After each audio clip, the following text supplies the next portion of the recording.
to another Detroit Labs Bite here at the QSR Evolution and NextGen Conference. I'm calling it two conferences as one conference and two. I really don't know, but I do love it. The team here has been really fun to be a part of this event. Glad that Detroit Labs is one of the sponsors here. We've got Matt from Zigy. Yep. And really excited about this conversation because here for us, we're trying to drive a lot of these metrics from the top down and the bottom up. And I think, Matt, you're gonna have a really unique perspective on the QSR industry as a whole and what you guys are doing and how you got to where you're at. So if you could do an intro on you guys and yourself, it'd be awesome. Yeah, no, so I got my background in Zigy was brought to life through my experience as a franchisee. And so 21 years old out of college, got my first, 22, got my first Auntie in the Nashville market, and had my ups and downs, but grew from there, partnered with my business partner. We now have 50 of those, and did about $35 or $40 million last year in sales. So it's amazing. Largely on the back of Zigy. So what we realized was as we scaled, we couldn't live in the store, be there all day, every day, so we needed the ability to really help direct the employees as to what was expected of them on a really granular level, right? Like, not like, hey, we need to beat sales, we need to be up by sales with $20,000 this month, but how do we actually make that happen 1 hour at a time? Mm-hmm. So implemented that for our stores, worked well, and then kind of started giving it some other franchisees, friends and family type stuff. Yeah. And then it kind of rolled out to where now we're commercializing it. My capacity as a franchisee is I'm silent in that and 100% in Zigy right now. Yeah.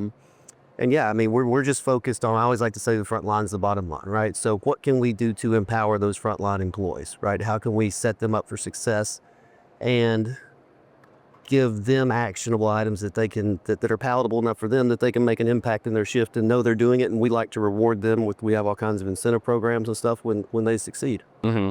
Yeah, it's interesting that you're leveraging technology to empower those that have the part-time job, whether full-time, but they're the front line in the franchise. Mm-hmm.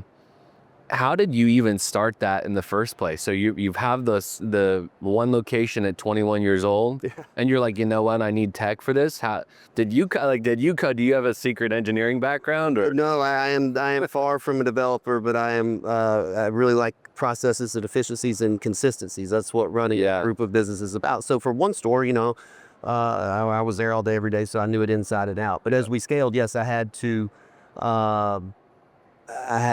provide some systems, and then spreadsheets started getting bigger, and I didn't really kind of have quite a grasp of what's going on. So it got to a threshold when all my perfectly formulated spreadsheets and laminated checklists and everything, I just couldn't keep up with them. Yeah. And so at that point, I actually outsourced a development firm. Amazing. To do that. And largely, a large part of it was around incentives too, so if the store, if their goal is $2,000 for the day and they do, let's say, $2,200, everybody gets an extra $1 per hour, right? Yeah. So those calculations became overwhelming pretty quickly. Mm-hmm. And that's still the case for a lot of franchisees out there right now today. So yeah, we had that. We definitely outsourced everything, and I've written zero code, so nobody needs to worry about that. No, but I think I have so many conversations with people like, I've got an idea. I might have my full-time job. It might not relate to my full-time job. Mm-hmm. But coaching them through the different levels of how to go about it. And I think for you, it was such a sweet spot because it's, you're in the business, you need to improve efficiencies, mm-hmm, you hit an inflection point, mm-hmm, and that inflection point caused you to fix that problem because you knew that it would then drive revenue at your locations. Yeah. And it's just like, you're able to track that. I think the data and the metrics go back to, a lot of the foundational questions I have with people, like, do you know what's going to drive revenue with this tool you're thinking about creating? And for the people that are just starting out, often the answer is no. And that's why it's like the challenge of like, great, okay, how do I double down and, start figuring that out? Yeah, and I'll take a little bit of a sidestep here, but being in the tech industry, and when I go to San Francisco a lot and stuff with all the startups, we were fortunate in the respect that I was able to effectively bootstrap the business on the back of my business because we were building a product for our business that we ended up selling. But it to your point, it is interesting to see how many problems are solved that aren't really problems. Yeah. And how it might be more about fundraising than actually having something that's making an impact. Yeah. So from a startup world and the end of the tech world perspective, I always find that interesting. And people always ask me what, from a startup, a founder perspective, right? What says, well, make sure that's a real problem first. Validate that in itself. Yeah. Make sure you know the problem you're solving, which kind of back to your point. What metrics are we trying to get at here? What are we actually trying to accomplish? Yeah. Or do we just want to try to create a new little shiny object on the wall? Yeah, the idea is great. That's awesome. But then, like, what's driving the idea to make it like meaningful? And I think a lot of people like, I've got the idea, but what are the actual things I need to track? Yeah, who's the customer? Who's going to pay for it? Right? Man, well, we're diving right into it here. I'm like, I want to keep going, but I want to come back out. It's like, tell me, like, no, this is good. No, I'm like, I'll be here all day. What was your driver for coming to QSR Evolution and NextGen? What were you hoping to get out of it? And I know we're kind of on the last day. You're flying out of here soon. I guess, in hindsight, like, what were you coming in? Like, did you accomplish that goal coming into it? Yeah, I think so. I brought my co-founder, Mary Pillow, is down there. She's on the business development side of things. I spoke on an AI panel yesterday. She spoke on I think it was a hiring or recruiting panel. So obviously the ability to speak was an honor, and I was happy to do that. It's interesting when you go between conferences. This one really fits the sweet spot because you have the franchisors and the franchisees looking for the cutting edge of the best way the future's going with the industry, right? Yeah.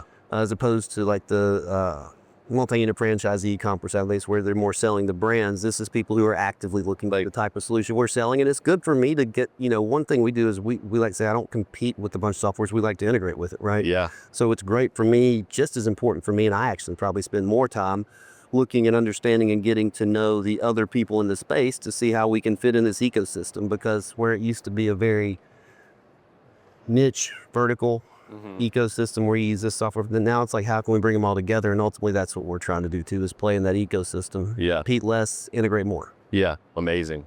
One more question, throwing back to your Cinnabon days. What is the weirdest or strangest order that you get most frequently? And maybe at one of your restaurants, like, what's that weird thing that if you heard Andrew Cathy's talk with the Chick-fil-A bringing home pineapple slice, that's different, a little different. The one that always made my taste buds cringe just thinking about it was cinnamon pretzels with cheese dip. And you'd be surprised, like, we get a bunch of those, but could you imagine like dipping a cinnamon pretzel in a cheese dip? And there are people, you get maybe like 1 out of 1,000 or something like that, but you get them, and I'm like, did I hear this right? To where now it doesn't it's not too shocking, but I think that would be the one that I've heard on a regular basis, but it's an odd one. Yeah, no, that's amazing. Well, diving into a little bit about like when you're bringing on new franchises to the business, what's one, when they start using Zigy, what's one like operational blind spot that they see right away from using the software, and what do they come back to you like, wow, Matt, this is really changing how? Yeah, I think that the two most common aha moments we see are one around scheduling, two around engagement. So with scheduling, we are really big on scheduling to the hour based on your forecast and based on the products you're going to sell. And what we find too often, especially with the larger franchisees who have 20, 30, 40 locations, and they can't micromanage, for lack of a better term, right? You see that, okay, maybe you had 250 hours to schedule for the week, but are those in the right place, right? And so what we find a lot is maybe Monday through Thursday, and this is in our mob business where we peak on the weekends, as an example. Monday through Thursday, they might be overscheduled in the mornings, let's say. And on the weekends, they're grossly understaffed when there's actually sales to be had, right? And we make hay.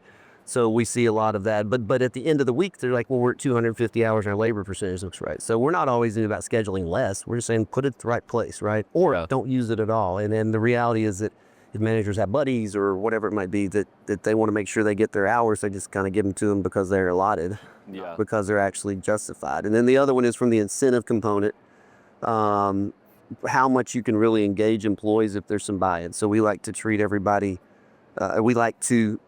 my goal is to have everybody think like a business owner, right? And at the end of the day, the only way you can do that is give them a little skin in the game. So that kind of goes back to our incentive program. And I think the biggest aha moment we see is, without fail, when you implement an incentive program and say, hey, if sales are $500 more today than what our forecast was, and everybody gets an extra $1 per hour, without fail, you'll have an hourly team member open in the morning, call back, or text their buddy or whatever, but check in on sales at the end of the day. Yeah. Which, when would they ever normally give a flying flip? That's amazing. So I think those are the two biggest aha moments we see. Yeah.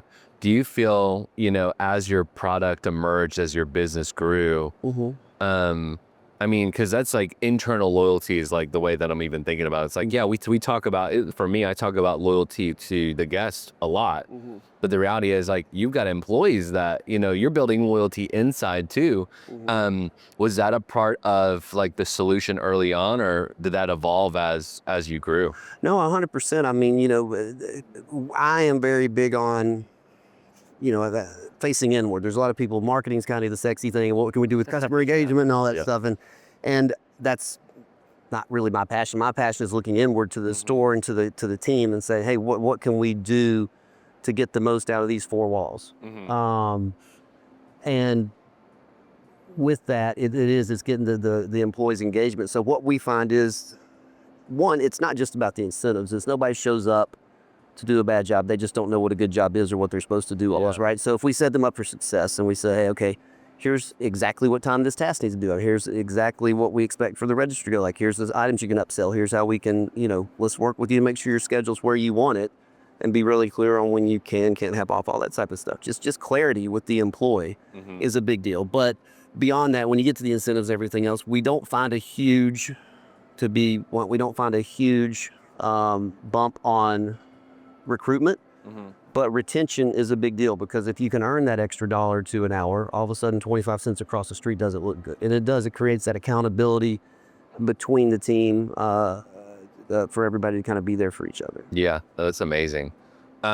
Maybe looking back across your experience too, I'm like, so I worked at a restaurant tech startup for 2 years. It's like Gather Technologies. It's now Triple Seat. Okay. But event management platform, and one of the things that just really stood out to me was just how thin restaurant margins are, and how often brands and concepts fail. And I think a lot of what you're talking about is like, you're talking about the micro details that if in the restaurant business, you can't get away with missing. I feel like sometimes other industries, like, you just, throw spaghetti wall and hope that it sticks, and, it is what it is. What's, from your perspective too, maybe it's outside of Zigy, maybe it is Zigy itself, the highest returning technology that you've implemented, like a return on your investment? Like, what technology was like, oh, this was worth it for me to invest in it, and it was maybe scary up front, but at the end of the day, I'm like, I can't operate without it.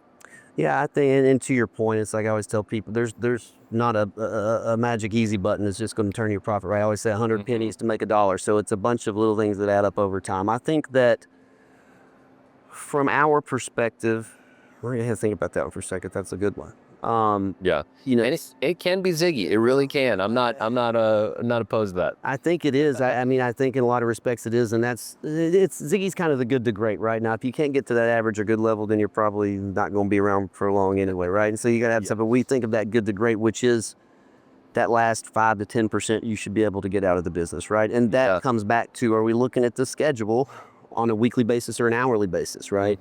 And how is that being managed? So I think it really, though, is, and it could be Zigy, it could be something else, but there has to be more support given to the frontline workers and even the managers in the store, right? Yeah. Chick-fil-A is a great example. Like, why do they do so good? Well, because they have one owner that's in one store. Maybe they have two, but they're living there, right? And they give them that support, and they're there to lead by example. So be it Zigy or something else, we've got to get the right tools to the front line of the business that really help them understand and think like an owner, because otherwise they're just clocking in and out, and that bottle of water that goes missing, or a couple pounds of meat to go out the door, or not taking the opportunity to really take care of the guests because they don't have any ownership, they don't care. Like, that's what we've got to get rid of, right? Yeah, no, that's amazing. For us, often when we're having conversations, it's technology driven most of the time, and the business side of it, while we play a little bit, and so one of our clients is Jimmy John's, and for Jimmy John's, it's like we've been building their tech for a long time, and we know all the integrations and how everything's set up and teed up, and sometimes we kind of get into the like, hey, what can we do with this loyalty experience? We do this with, you know, HTO and others, and it gets a little bit into the business consulting side of it, but I think from remembering what you guys do, you're sitting down with these operators, these franchise owners, and you're helping them see kind of the big picture and giving them a little bit, because the tool is helping them coach on the business. Yeah. What's like one data point that you're often bringing to them as like, hey, you're not tracking this today, but you really need to be tracking this to make sure that your restaurants are whatever, successful, profitable, whatever that metric that is. Yeah, I think I think you're spot on with that. I think specifically in the franchise industry, you know, what we like to do is we say we build the Rosetta Stone for a brand, so we can kind of consult. I like to say we're 90% software, 10% consulting, because there are things, especially again with the frontline workers, that the franchisor can't. They want to. That's a gray area for them because of the fear of group employment, right? So there are some KPIs around time clock variance and things of that nature, right? That they don't want to touch too much. So we try to fill some of those gaps, right? And that's kind of our business model. We go into a brand, we work really closely with a beta client, build that Rosetta Stone. What are the expectations? What are your KPIs? What are we looking for, right? And then tweak Zigy to fit that specifically to that persona for the brand. Yeah. We go from there. So with all that, what I would say is that they do kind of vary per brand, right? I mean, for example, in most stores, net sale per transaction is what you're looking for. So those add-on sales, right? And how can we bump those up? Scooter's Coffee wants to move the line. That's all they really care about. They don't want to take that extra 30 seconds per coffee, right? Jersey Mike's is kind of the same thing. They sell in bread, right? They talk about bread. It's not even dollars. So there's just these nuances that each of the systems, and a lot of it is obviously from the franchisor down, but we kind of try to go that last mile and say, okay, how can we take the franchisor's KPIs and objectives and really tie them to the employees, right? To Sally specifically, right? To help them buy into that. And that's where I think that they, rightfully so, don't kind of have to kind of draw the line. So what tools can we get the owner to tie those KPIs directly to employees and help the employees buy and understand that as well? Yeah. I love what you said about the even dry Scooter's Coffee. It's like they don't, 30 seconds is, we do not want to do that. Like, get your order in, keep going, keep the efficiency.